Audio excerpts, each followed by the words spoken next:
Willow Creek was the kind of town that most people only dreamed about living in. It was the kind of place that looked like it had been pulled straight out of a postcard. Every lawn seemed perfectly trimmed. The streets were lined with tall trees that turned golden in the autumn, and the sound of laughter often echoed through the neighborhoods as children played outside without a care in the world. To outsiders, it was paradise. But anyone who looked closer knew that even the quietest streets could hold secrets that no one wanted to talk about. On the evening that changed everything, the town's picture-perfect mask was ripped away in a single brutal moment. It began with a phone call just after midnight. A neighbor had noticed something unusual. The front door of Daniel and Claire Harper's home was wide open. At first, the neighbor assumed it was nothing. Maybe they had forgotten to close it. But as the minutes passed, the unease grew stronger. The lights in the house flickered against the shadows, but there was no movement, no sign of life. The neighbor finally picked up the phone and called the police, a decision that would reveal a darkness no one in Willow Creek was prepared to face. When the officers arrived, they were greeted by silence. The night was cold, and the stillness around the Harper home only made the open door seem more ominous. Inside, the living room looked like it had been ripped apart by chaos. A lamp lay broken on the floor, shards of glass scattered across the carpet. The couch cushions had been thrown aside, as if someone had searched for something or fought desperately to escape. A trail of faint, dark stains stretched across the hardwood floor, leading toward the staircase. The house smelled of something metallic, faint but undeniable. The officers followed the trail, their flashlights cutting through the darkness as they climbed the stairs one step at a time. At the top, the trail led to the master bedroom. The door was half closed, swaying slightly in the draft. When the officers pushed it open, the beam of light landed on a scene that froze them in place. Daniel and Claire Harper lay motionless on the bed, their bodies marked by violence that spoke of rage and intent. The once neat and polished bedroom was now a scene of horror. Sheets torn, furniture dented, and walls smeared with shadows of struggle. The silence was deafening, broken only by the faint creak of the floorboards under the weight of the investigators. The officers quickly realized that this was no random act. Whoever had done this knew what they were doing. It was deliberate, planned, and personal. Nothing about it suggested a burglary gone wrong. Jewelry boxes and valuables remained untouched, yet the lives of two people had been taken in a way that seemed almost theatrical. The brutality of it was not just about killing, it was about sending a message. As the bodies were carefully covered and removed from the room, word of the discovery spread like wildfire. Neighbors who had once greeted each other with smiles now whispered in fear. In a town where nothing ever happened, something had happened that would never be forgotten. That night, the perfect image of Willow Creek cracked, and the darkness that seeped out would leave a stain that no one could wash away. Daniel and Claire Harper were remembered by neighbors as the perfect couple, the kind of people who seemed to live without a single flaw. They had built a reputation in Willow Creek that others admired. Daniel was steady and reliable, working as an accountant at a respected local firm. His calm nature and polite manners made him easy to trust. Claire was just as admired, a warm presence in every room she entered, dedicating hours of her time to charity work and volunteering at community events. Together, they were the couple everyone held up as an example of stability, kindness, and success. But beneath the polished surface of their lives, shadows had been quietly gathering, waiting for the right moment to emerge. When investigators began piecing together the Harpers' final months, they found details that didn't match the glossy image their neighbors had painted. Daniel, while maintaining a composed front, had been drowning in financial strain. Records uncovered mounting debts, loans he could not repay, and risky investments that had gone terribly wrong. His colleagues later admitted that he had seemed distracted, often staying late at the office, staring at his computer screen with a look of frustration etched across his face. What Daniel had carefully hidden from his friends and family was slowly beginning to surface, revealing a man under pressure and desperately searching for a way out. Claire's situation was no less troubling. At first, her life seemed untouched by the troubles Daniel faced, but police found evidence that she too had been burdened by something she never spoke of. For months, she had been receiving anonymous letters. Some were typed, others handwritten, but all carried the same unnerving tone. They spoke of secrets, hinted at betrayals, and threatened consequences if she didn't stay silent. Claire had never shown the letters to her friends, never contacted authorities, and never confided in anyone other than Daniel. The two of them had chosen to treat the messages as childish pranks, believing they would eventually stop. Instead, the letters grew darker, the threats more direct, and the sense of danger increasingly real. What puzzled investigators was the strange decision to ignore the warnings. For a woman as socially connected as Claire, someone who always seemed to stand at the center of her community, the choice to remain quiet about such harassment raised troubling questions. Did she know who was behind the letters? Was she protecting someone? Or had she convinced herself that nothing would happen as long as she kept them hidden? As detectives compared Daniel's financial turmoil with the fear Claire faced, the picture of the Harpers began to change. Their marriage, which neighbors had described as unshakable, suddenly looked fragile under the weight of secrets and silence. A perfect home with clean white walls and smiling photographs could no longer mask the truth that was eating away at them from the inside. By the time the tragedy unfolded, the Harpers were already surrounded by dangers they hadn't acknowledged.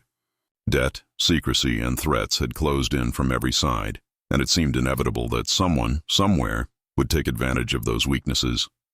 To the world outside, they were still the perfect couple. But within the privacy of their own home, they had been living in the middle of a storm no one else could see.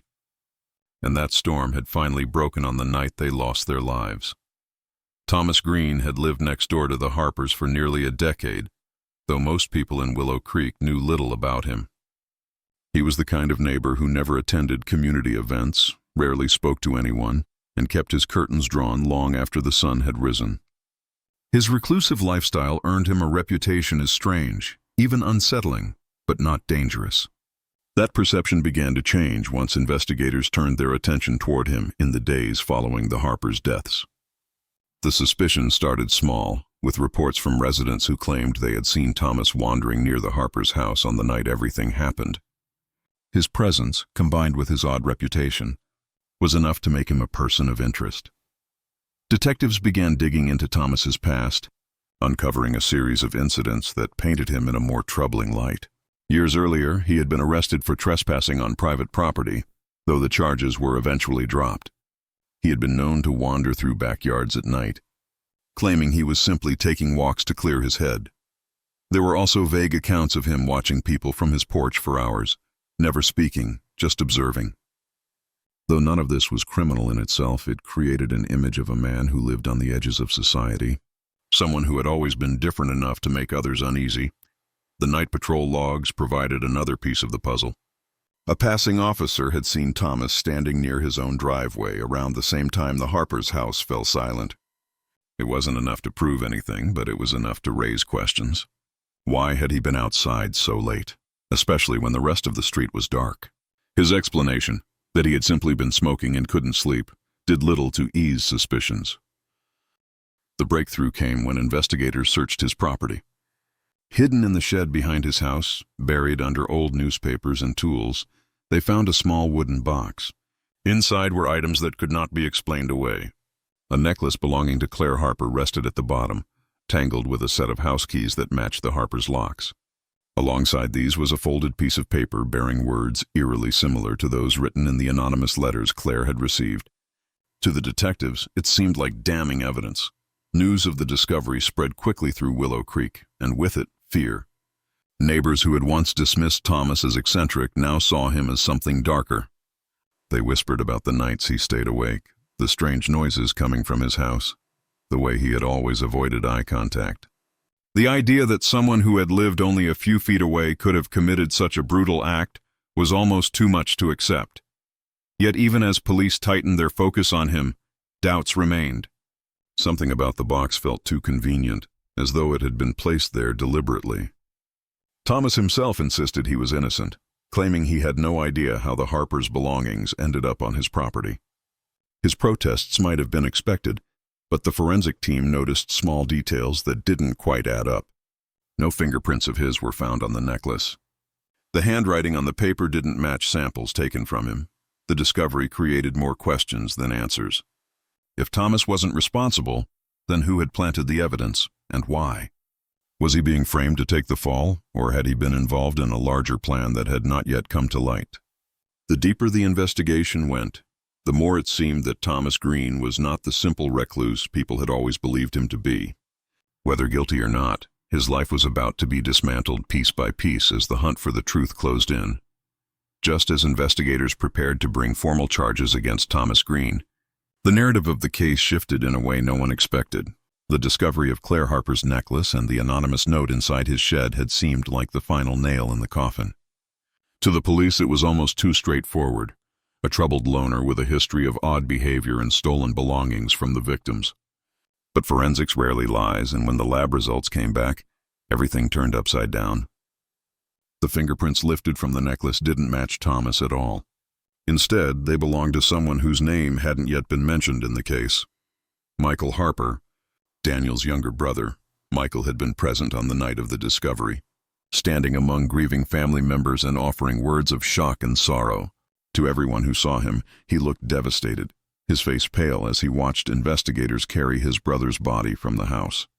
No one questioned his grief. He was family. Yet the evidence was undeniable.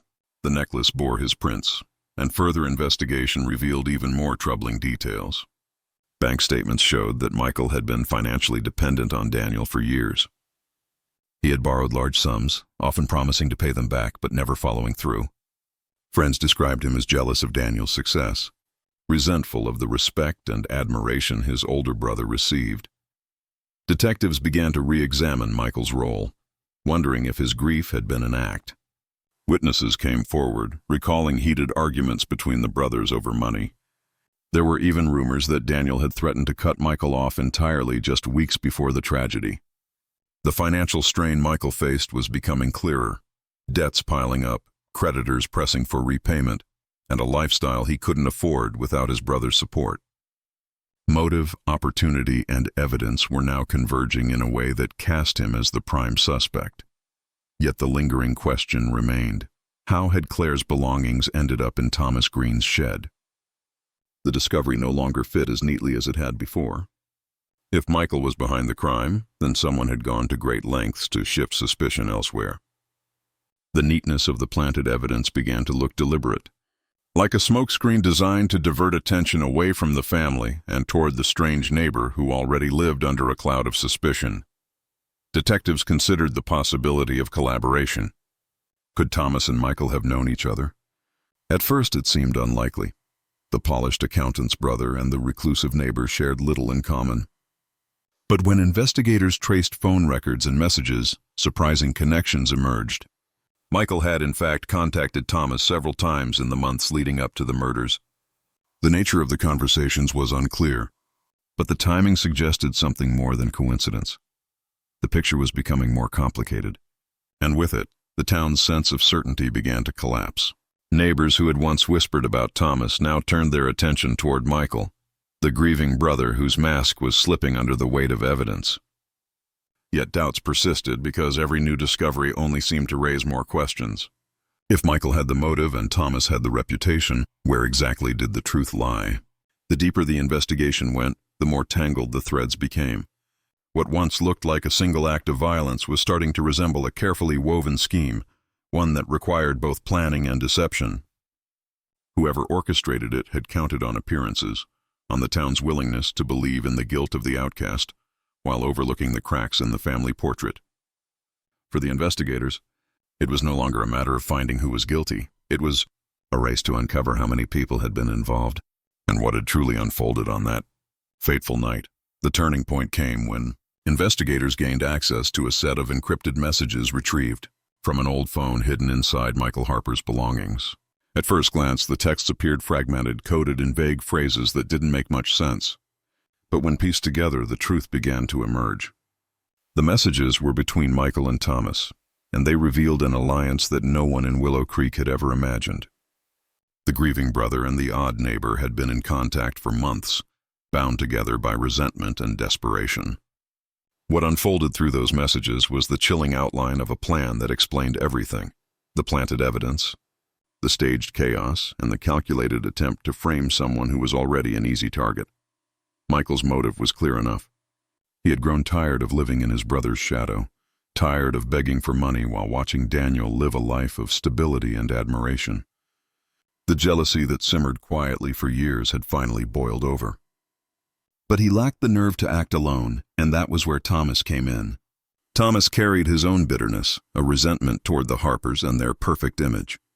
He had lived in the shadow of their happiness, dismissed by neighbors as strange and unworthy. When Michael approached him, appealing to his hatred and loneliness, Thomas found in the plan a twisted sense of purpose. The agreement was simple but sinister. Michael wanted his brother gone, and Thomas wanted revenge on the family that had always looked down on him. Together they crafted a pact.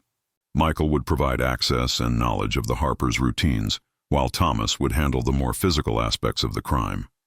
But things rarely go as smoothly as they are imagined in whispers exchanged under the cover of night. On the night of the murders, the plan unraveled into chaos.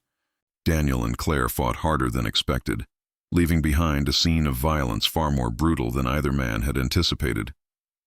In the panic, mistakes were made. Evidence was mishandled, trails were left behind, and the clean break they hoped for was lost forever. Afterward, the two men scrambled to cover their tracks. Thomas hid the box in his shed, filled with items meant to mislead the investigation. Michael played the grieving brother, weaving himself into the narrative of sorrow so convincingly that even seasoned detectives initially looked past him. But lies only hold for so long, and the cracks eventually gave way under the weight of forensic truth. When the truth was finally laid bare, the town of Willow Creek struggled to comprehend the betrayal. It wasn't just the loss of Daniel and Claire that haunted them. It was the realization that the people behind the crime were not strangers lurking in the dark, but familiar faces. One was a brother who smiled at family dinners while harboring envy deep in his heart. The other was a neighbor who lived only a few feet away, a man whose silence had always been misread as harmless eccentricity. Together, they had turned the illusion of safety into a nightmare. The Harper home, once admired for its warmth and beauty, became a monument to hidden darkness. Curtains drawn over shattered windows, weeds overtaking the garden, and silence replacing the laughter that once spilled from its doors. All of it served as a reminder of what lay beneath the surface of perfection. Willow Creek would never be the same. What was revealed that night was more than a crime. It was a truth that every resident carried with them, that the most terrifying monsters are often those we think we know best.